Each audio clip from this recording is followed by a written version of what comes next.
Jai Hind students, welcome to my YouTube channel. Students, decide always to accept your struggle and don't compare yourself with others because everyone has the strength to live their own life and not other people's life.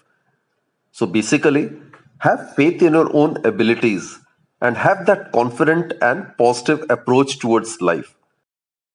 With that positive note, students, let's begin today's session. Today we'll be discussing the dependence of the focal length of a lens, right? So there are various factors on which the focal length of a lens depends. We are going to discuss on those factors today, right?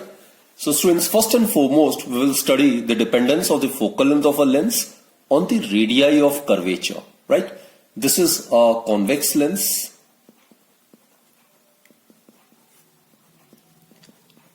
and this one is a concave lens.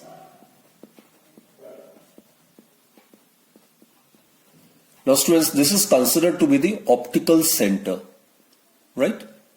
And if the object is assumed to be placed on the left hand side, then the rays coming from the object will suffer refraction from this surface first. So this may be considered to be the first surface, this is considered to be the second one. And students, this is the pole. This is P1, this is P2, and as the lens is considered to be thin, therefore all these points P1, P2, then point O, all may be considered to be coincident, that is, they are lying infinitesimally close to each other, and this line is known as the principal axis. Now, for the first spherical refracting surface in the case of convex lens, its center of curvature would be lying over here, C1. So this is R1, and for this spherical surface its center would be somewhere over here. So let us consider this to be C2. This is radius of curvature R2. In the case of concave, students, this is the first spherical refracting surface, right? It's a part of a sphere whose center would be somewhere over here. So this is C1. Its distance from the optical center is R1. That's the radius of curvature. While this is the second spherical refracting surface, it's again a part of a sphere, the center of which would be somewhere over here.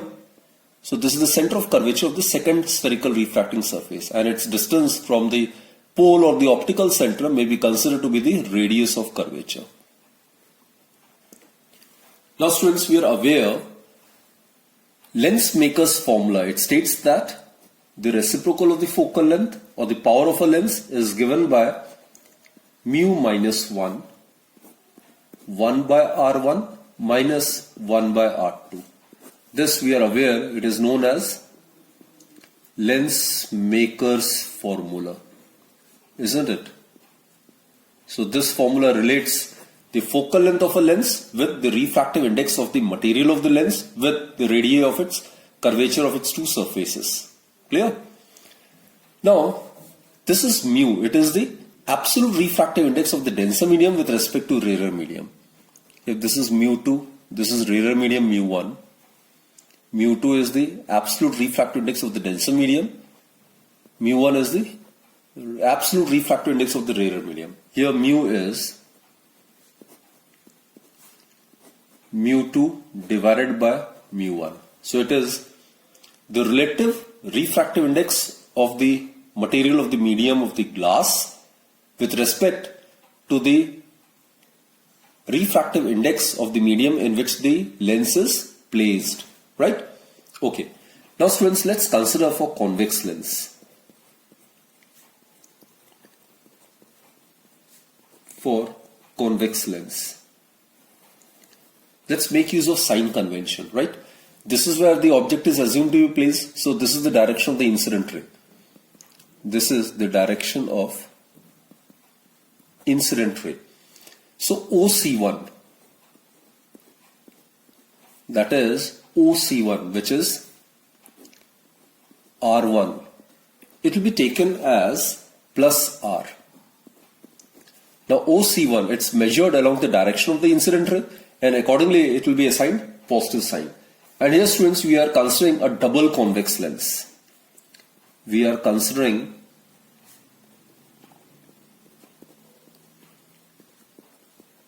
a double convex lens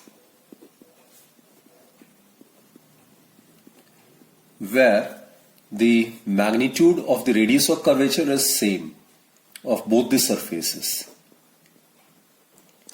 So here, using sign convention, students, R1 would be equal to plus R, and R2, this is R2. It's measured from O to C2 in a direction opposite to that of the incident ray. So it has to be assigned negative sign, right? Therefore, students, the above formula becomes 1 by F is equal to mu minus 1, 1 by R minus 1 by minus R. So that will give us mu minus 1, 1 by R plus 1 by R. So that will give us 2 by R. Or the power of a convex lens is given by mu minus 1, 2 by R. So in case this lens is placed in a medium whose refractive index is less than that of the refractive index of the material of the lens, then the focal length or the power of the convex lens is found to be positive. Clear, students? So the point to be noted is that for a double convex lens, the magnitude of the radii of curvature of the two surfaces is same. But here R1 is positive while R2 is negative. So the formula which you can use directly for a double convex lens is 1 by F is equal to mu minus 1, 2 by R. Reciprocal of the focal length in meters, that is known as power of the lens. Its SI unit is meter inverse or diopter. So power of a convex lens is mu minus 1, 2 by R. Clear, students? So put this as equation 1.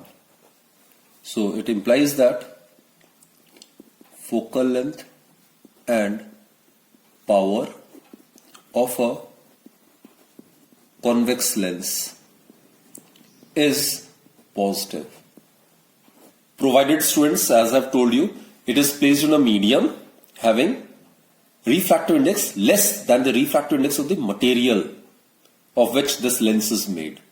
It is then F is positive as well as power of the lens is also positive. Clear?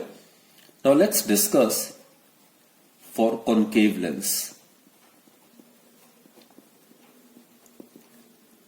Now students, for concave lens, over here, again the object is assumed to be placed on the left hand side.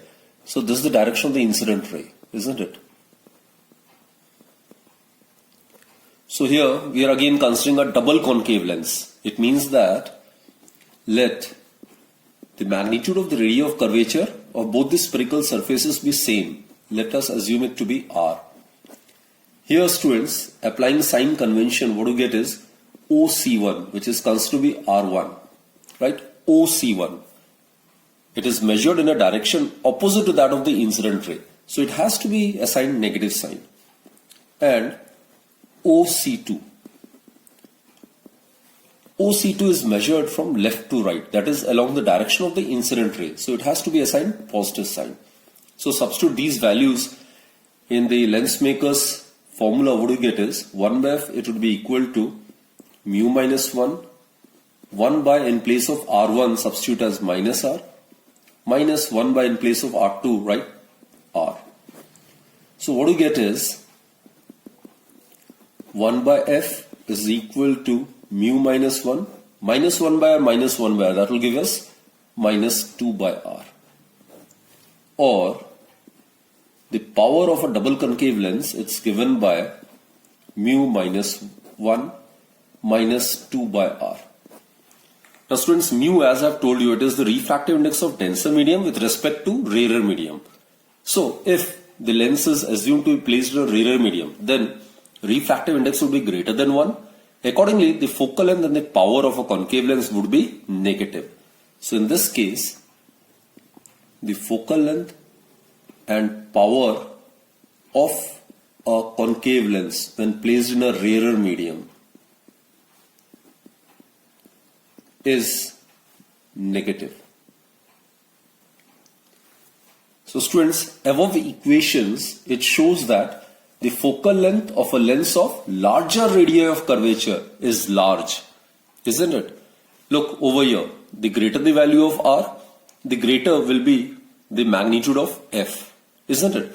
So with the increase in the value of r, f will also increase. With the decrease in the value of r, f will also decrease. So basically, we can safely conclude that the focal length of a thin lens is large, while that of a thick lens is small. So the conclusion is the focal length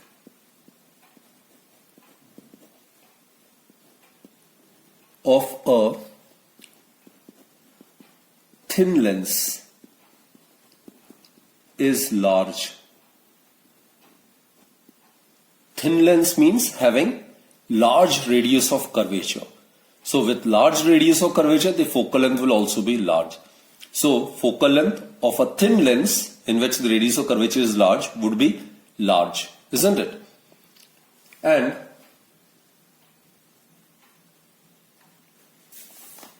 that of a thick lens is small.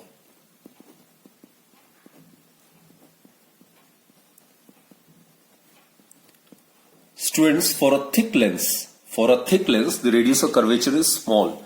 Let us assume this to be a thick lens.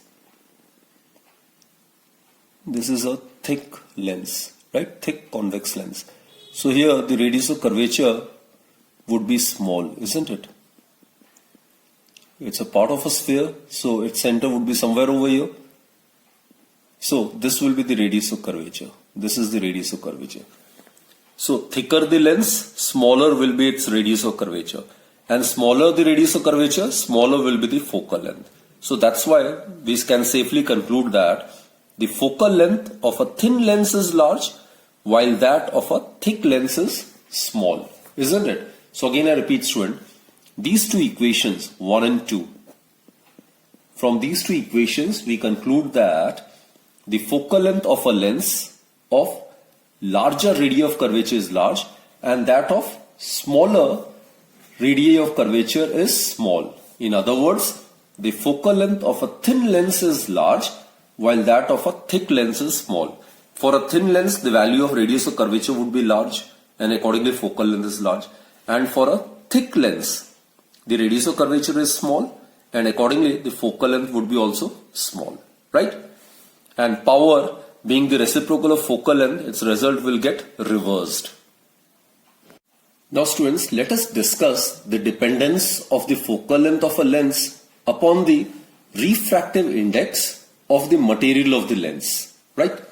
So let's discuss its first subcase. Now we are aware of lens maker's formula. It is 1 by f is equal to mu minus 1, 1 by r1 minus 1 by r2. R1, R2 are the radii of curvature of the two spherical surfaces under consideration, and mu is the refractive index of the material of the lens with respect to the refractive index of the medium in which it is placed. Now students, this formula clearly shows that the focal length of a lens depends upon the refractive index of the material of the lens, isn't it? And the refractive index of the material of a lens, it naturally depends upon the medium in which the lens is placed. So mu in turn, it depends upon the medium in which the lens is placed.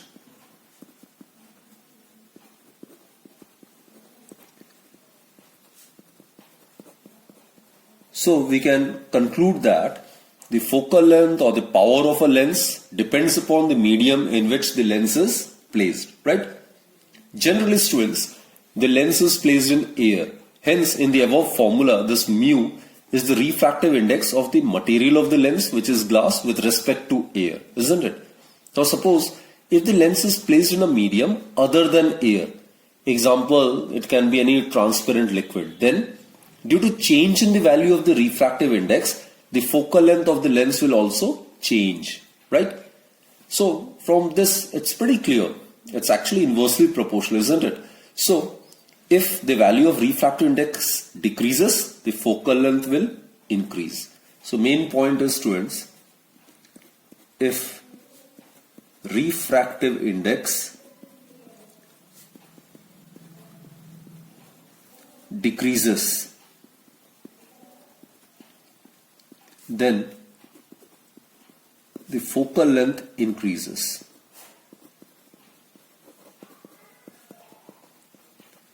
And focal length increases means the power decreases, isn't it? So this is the first conclusion. So the focal length of a lens does depend upon the refractive index, which in turn depends upon the nature of the medium in which the lens is placed. So if the refractive index decreases, the focal length increases. Clear, students? Now let's consider the second subcase. Now let us assume the lens to be immersed in a liquid whose refractive index with respect to air is less than the refractive index of the material of the lens. Then the focal length of the lens is found to increase. Let me verify this statement. Let us consider this to be lens, students. This is of glass, suppose, right? And it is placed in some liquid. Suppose this is some transparent liquid.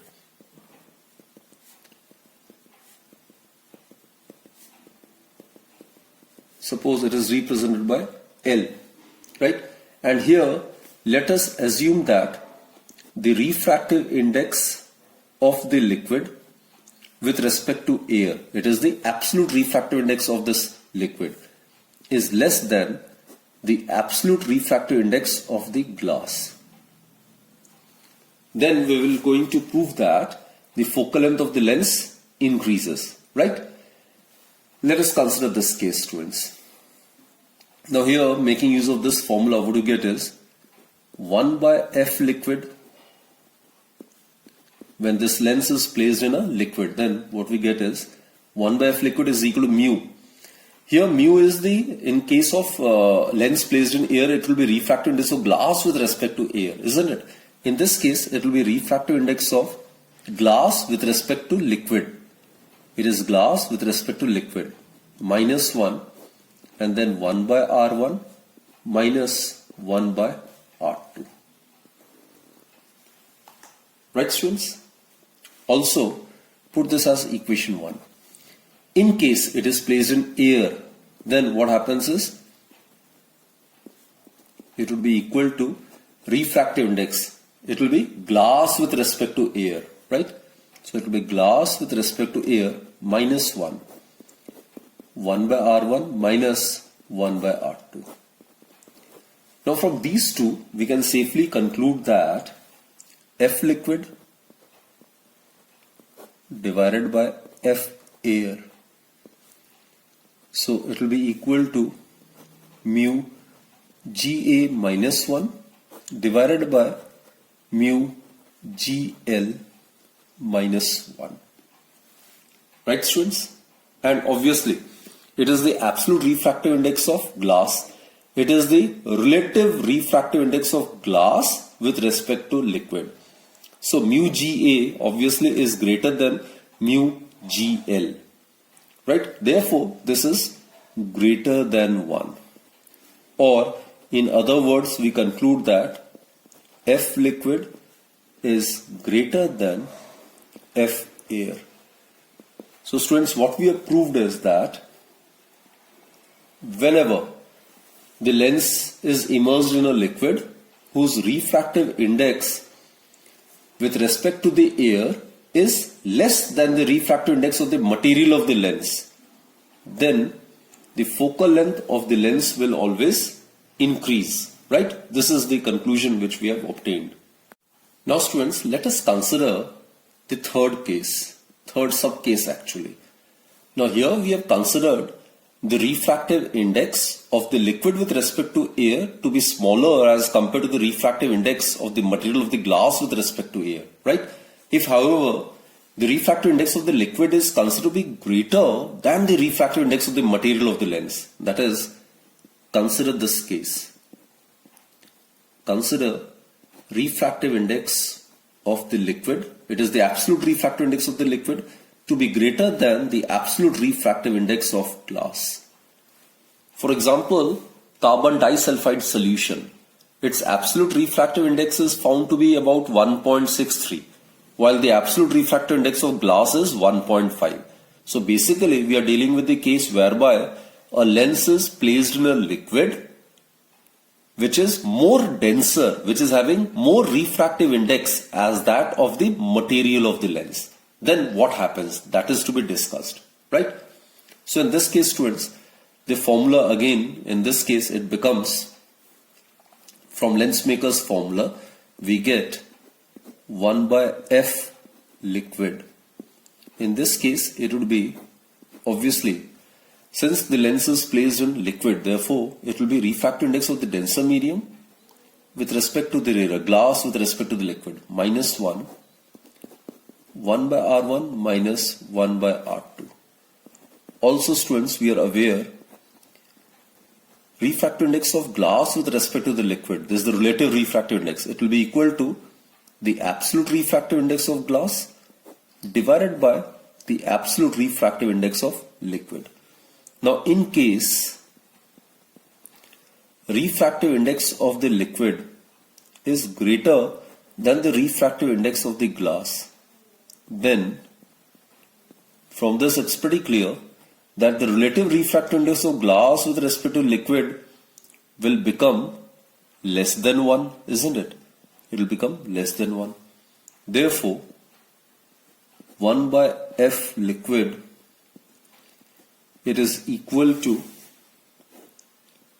mu Ga divided by mu refractive index of liquid with respect to air, minus 1 into 1 by R1 minus 1 by R2. Now students, concentrate on this. We have considered the refractive index of the liquid to be greater than the refractive index of the material of the lens. So what happens is this fraction, it will be less than 1. So if this is less than 1, then what happens is this entire term, this minus 1, it will become negative. It is less than 1 when it is subtracted from 1, so it will become negative. So what I mean to say is that the nature of the lens get changed. That is, now the focal length of the convex lens, which was positive in air, it will now become negative when immersed in a liquid having refractive index greater than the refractive index of its material, right? So what we conclude is that in this case, the focal length of the lens in the liquid becomes negative. That is, the lens which was convex in air, in which the focal length was positive, now will start behaving as a concave lens in that liquid. And students, this is the very reason why an air bubble in water, it behaves as a concave lens. Students, let us summarize the dependence of the focal length on the refractive index of the material of the lens, right? So first, what we have discussed is the focal length does depend upon the refractive index. The refractive index in turn depends upon the medium in which the lens is placed. And from this lens maker's formula, it's pretty clear that with the increase in the refractive index, the focal length decreases, isn't it? And with the decrease in the refractive index, the focal length will increase. In the second subcase, students, we have discussed that when a lens is placed in a transparent liquid having refractive index less than the refractive index of the glass, of the material of the lens, right? So in this case, refractive index of glass with respect to liquid, obviously it is the relative refractive index of glass with respect to liquid. It is absolute refractive index of glass divided by absolute refractive index of liquid. So this being greater than this, it will be greater than 1. GA, right? Refractive index of glass with respect to air divided by refractive index of liquid with respect to air. So it is greater than 1, right? So for liquid, this is the formula. This refractive index will be that of glass with respect to liquid. And in case the lens is placed in air, it will be glass with respect to air, right? Rest these terms will remain same. So dividing these two, we get F liquid over F air is equal to this. These two terms get cancelled, we'll be left with this. Now students, mu Ga obviously is greater than mu Gl, isn't it? So therefore, what we conclude is F liquid is greater than F air. So whenever a lens is immersed in a liquid whose refractive index is less than the refractive index of the material of the lens, then the focal length always tends to increase. Focal length increases means power decreases. And in this case, if the refractive index of the liquid is less than the refractive index of the material of the lens, then the nature of the lens will not change at all. Right? Nature of the lens will get changed only if the refractive index of the liquid in which the lens is immersed is greater than the refractive index of the lens. In that case, if the lens is having positive power or positive focal length in the air, now on immersing in such a liquid, its focal length and power will become negative and vice versa. So, a lens behaving as a convex lens in air will start behaving as concave lens in that liquid. Clear, students? So this is the case where the nature of the lens will get changed when immersed in a liquid whose absolute refractive index is greater than the absolute refractive index of the lens.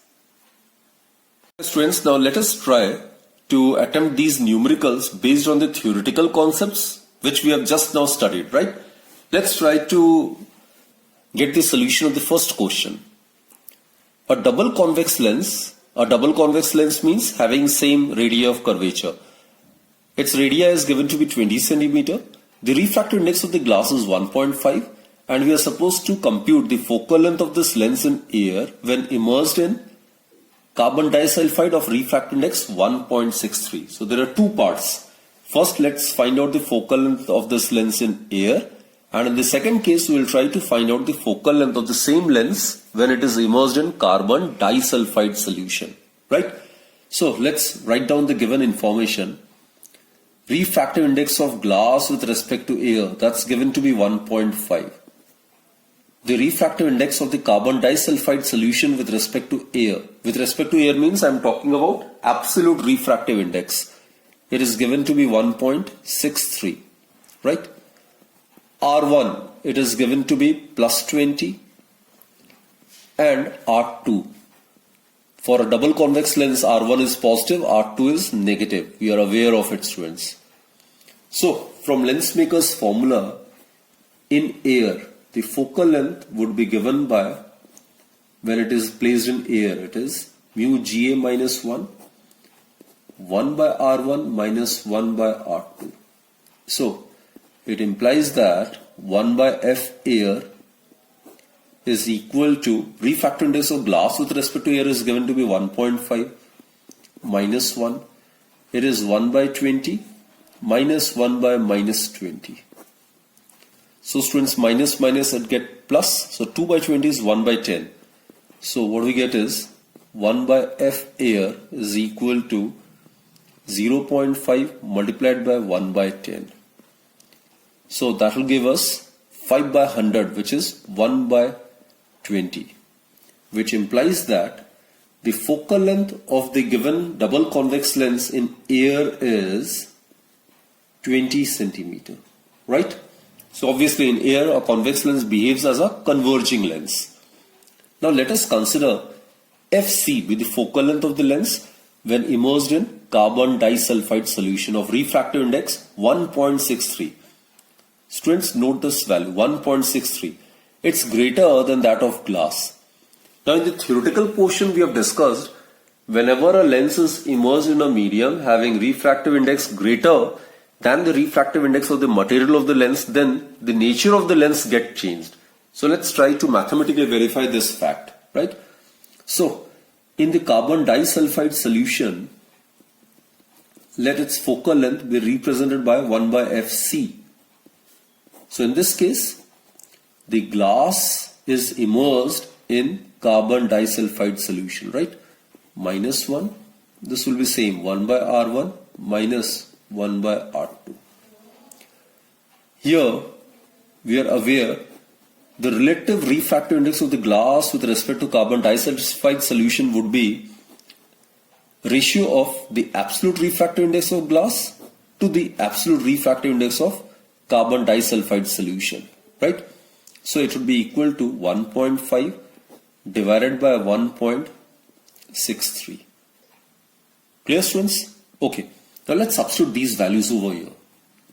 So we get 1 by Fc, it's equal to 1.5 divided by 1.63 minus 1. Over here we will be, after substituting the values, we get 1 by 20 minus 1 by minus 20. So that will give us, it will be negative, students. LCM is 1.63. 1.5 minus 1.63, that will give us minus 0.13. Multiplied by 1 by 20 minus 1 plus 1 by 20, that will give us 2 by 20. This in turn will give us minus 0.13 divided by 1.63 multiplied by 1 by 10. Right? So what we get is minus 13 divided by 163 into 10, or taking reciprocal, we get the focal length of the double convex lens when immersed in carbon disulfide solution to be minus 163 into 10 divided by 13. So it is about, if you calculate it, it will be found to be about minus 125.4 centimeters. Right? Now the most important point to be noted is that in air, when the lens is placed in a rarer medium, then its focal length is positive. So here the nature is converging. It will behave as a convex lens. But on placing in a medium having refractive index greater than the refractive index of the material of the lens, the focal length has changed its nature. I mean, its earlier value was positive, now it has become negative. So the nature of the lens gets changed. Now it has changed its nature from converging to diverging. So now the same lens, convex lens, will now start behaving as a concave lens. So it will now behave as a concave lens. Concave lens are the diverging lens. Right? So this was a very, very important conclusion. Okay, students. Now let's proceed with the next question. Again, very interesting conceptual question. What changes in the focal length of a lens occur when the incident violet light on it is replaced by a red light? Now again, from lens maker's equation we know that 1 by f, reciprocal of the focal length, it's given by mu minus 1, 1 by r1 minus 1 by r2. This is the formula. So focal length does depend upon the refractive index of the glass with respect to the medium in which it is immersed, right? So higher the value of refractive index, smaller will be the focal length, and smaller the value of refractive index, higher will be the value of focal length. Now students, the refractive index, it actually depends upon the wavelength, right? For different wavelengths, the same material will have different refractive indices. There's a relation which is known as Cauchy's relation. It's very, very important. It actually gives the relationship between the refractive index with the wavelength. So actually it is given by the refractive index, it's given by A plus B by lambda square plus C by lambda 4. A, B, C are constants, right? So from this relation it is clear that lambda r, we are aware the wavelength of the red color is maximum in the visible spectrum, and violet color it is minimum, isn't it? Therefore, from this Cauchy's relation it's pretty clear the refractive index for the red color is less than the refractive index of the material for the violet wavelength or for the violet light. Clear? And here students, since with the decrease in the refractive index the focal length will increase. So when the incident violet light on it is replaced by red light, then what happens? Since the refractive index of red light is less than the refractive index of the violet light, therefore the focal length for the red light would be greater than the focal length of the lens for the violet light. So in the visible spectrum, the focal length of a given lens is maximum for red color while it is minimum for violet color. And power being reciprocal of focal length, it would be minimum for red color and maximum for violet color. So which further implies that the power of a lens for the red color is minimum while the power of a lens for violet color is maximum. Clear? So it does depend upon the wavelength. So focal length or the power of a lens does depend upon the wavelength or the color as well. So students, that's it for this particular session. Hope you have understood the concepts involved in all these questions, right? So do join me in my next lecture. Till then, do take very good care of yourself and thank you for watching my videos. Stay blessed.